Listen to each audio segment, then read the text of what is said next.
Pertanyaan saya, minta penjelasan Ustadz, apa itu Wahabi? Pengikut Muhammad bin Abdul Wahhab. Lalu orang menyebutnya Wahabi. Tapi karena nama ini, oh Ustadz jangan sebut-sebut Wahabi. Yang ngomong gitu bukan saya. Yang ngomong begitu langsung saudara kandung Muhammad bin Abdul Wahhab. Namanya siapa? Sulaiman bin Abdul Wahhab.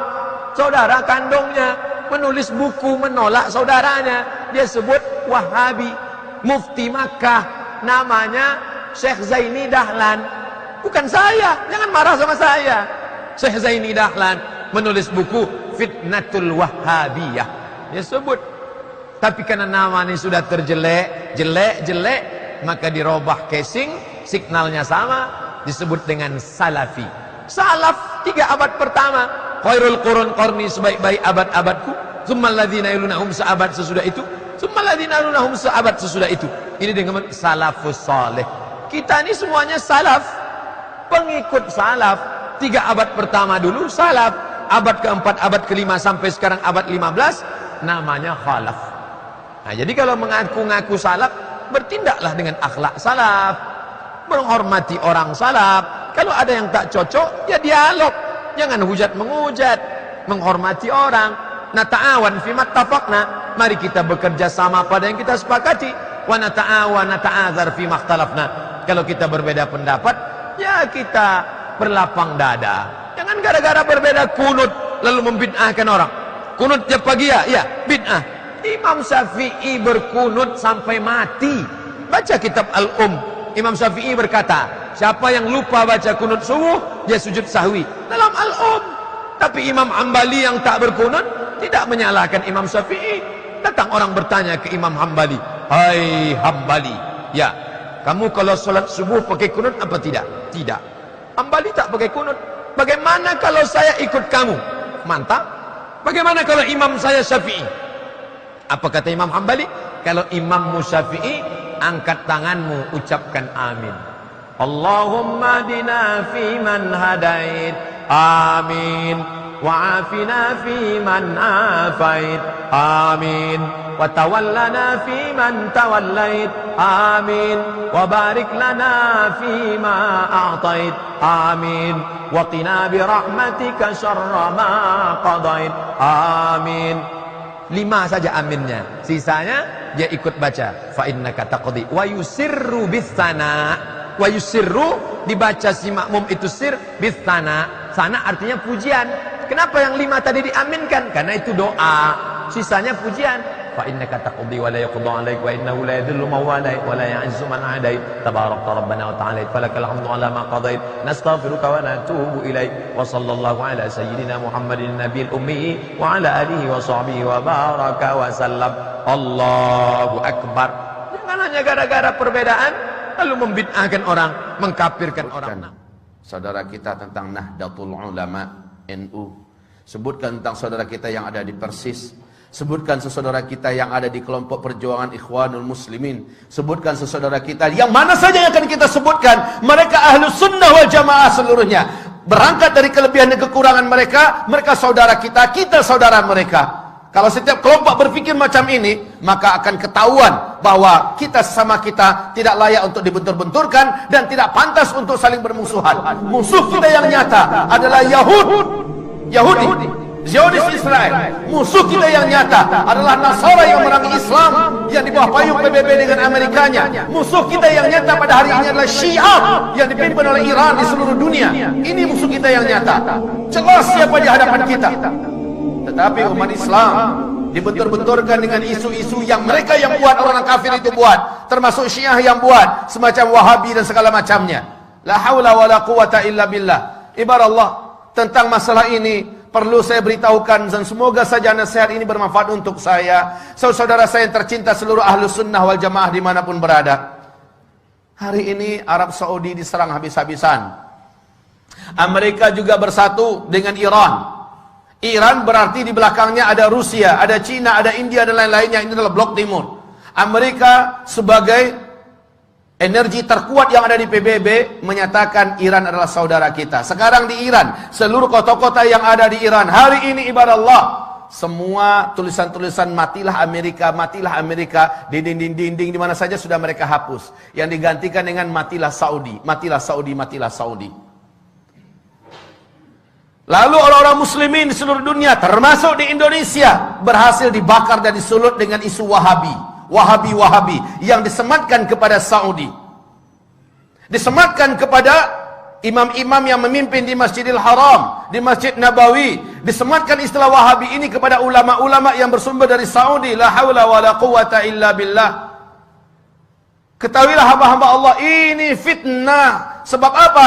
Dengarkan hadis-hadis Rasulullah sallallahu alaihi wasallam berikut ini. Semoga kita tersadar betapa kita telah diadu domba oleh musuh-musuh Allah yang membawakan istilah-istilah yang tidak patut untuk dipercayai bersama.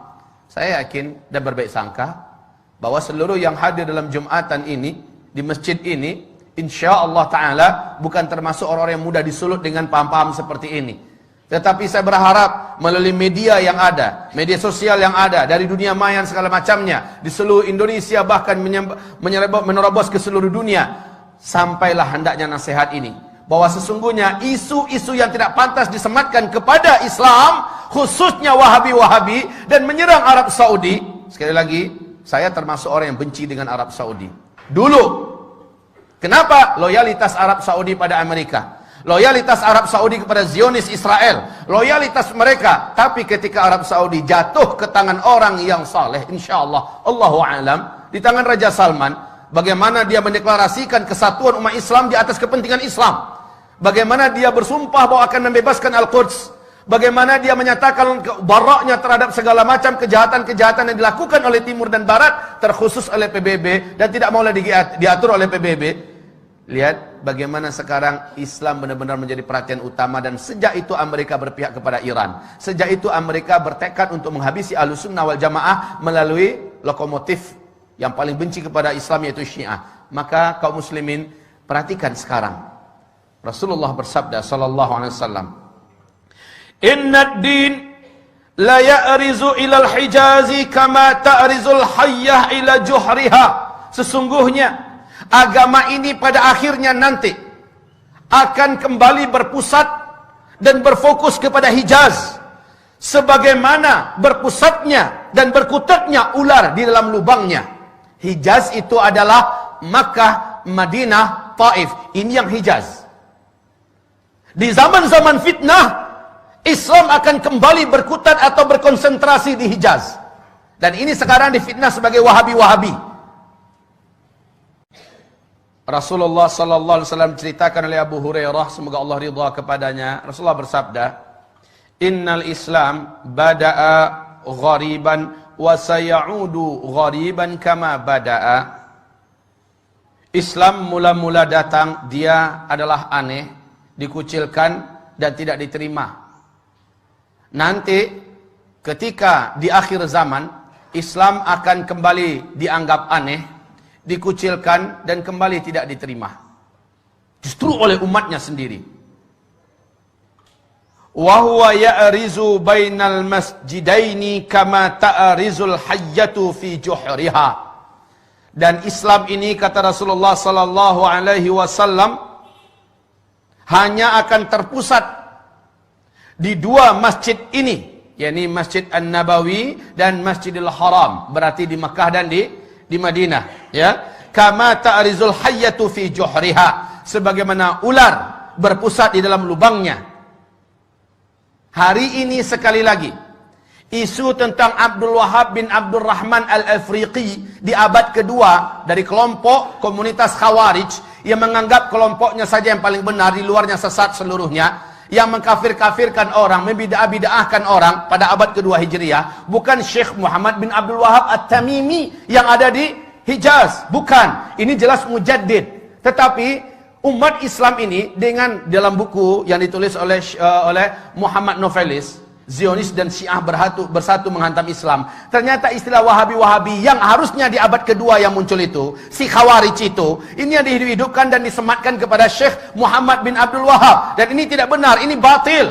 Syekh Muhammad bin Abdul Wahab adalah seorang mujaddid, ulama Ahlus Sunnah wal Jamaah. Lihat seluruh bacaan-bacaan yang ditulisnya. Lihat seluruh gubahan-gubahannya. Lihat seluruh penyampaiannya. Sama dengan yang ada pada umat Islam pada hari ini. Baik yang dipakai dan diamalkan oleh NU. Baik yang diamalkan dipakai oleh umat Islam yang ada di Muhammadiyah. Baik yang dipakai oleh Ahlussunnah wal Jamaah yang ada di mana-mana. Tapi yang ditulis, yang diucapkan, dilafazkan oleh sang Khawarij abad kedua Hijriah, yakni Abdul Wahhab bin Abdul Rahman.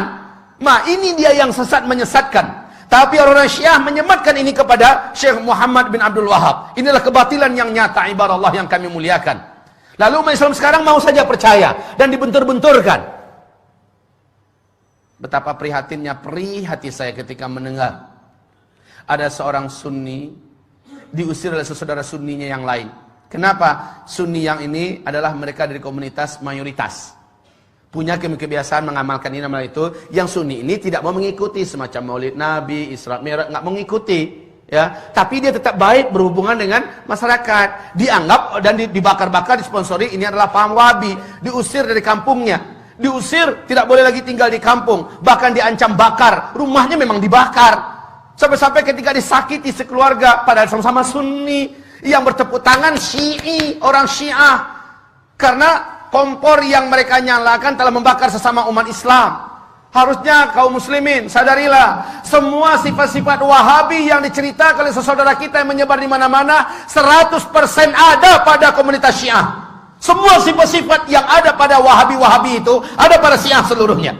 Baca tentang Syiah, lihat perangai-perangai Wahabi, 100% ada pada Syiah. Yang maling mereka, yang teriak maling mereka dan mengadu domba sesama umat Islam. Sadarlah. Sadarlah. Wahai saudaraku, jangan mau dibentur-benturkan. Cintai saudaramu. Dan kata Rasulullah SAW, La tadkhulul jannah hatta tu'minu. Kamu tidak akan pernah masuk ke dalam surga sampai kamu menjadi orang yang beriman. Wa la tu'minu hatta tahabbu. Dan kamu tidak akan pernah menjadi orang yang beriman sehingga kamu saling mencintai. Kamu tidak akan pernah menjadi orang yang beriman sampai kamu saling mencintai. Saling mencintai ini adalah syarat menjadi orang yang beriman. Ibarat Allah, ma'asyiral muslimin, hamba-hamba Allah yang kami muliakan. Bagaimana? Surga mana yang akan kita layak masuki sementara kita membenci sama orang beriman? Surga mana yang pantas kita masuki? Padahal yang pantas menjadi ahli surga hanyalah orang yang beriman. Dan kamu tidak akan sampai dan tidak akan pernah menjadi orang yang beriman sampai kamu mencintai sesama saudara kamu. Perbedaan nama, perbedaan karakter, perbedaan sifat dan sebagainya, jangan dijadikan alasan untuk kita tidak menganggapnya saudara kita. Orang tua kita sama, Al-Quran dan As-Sunnah.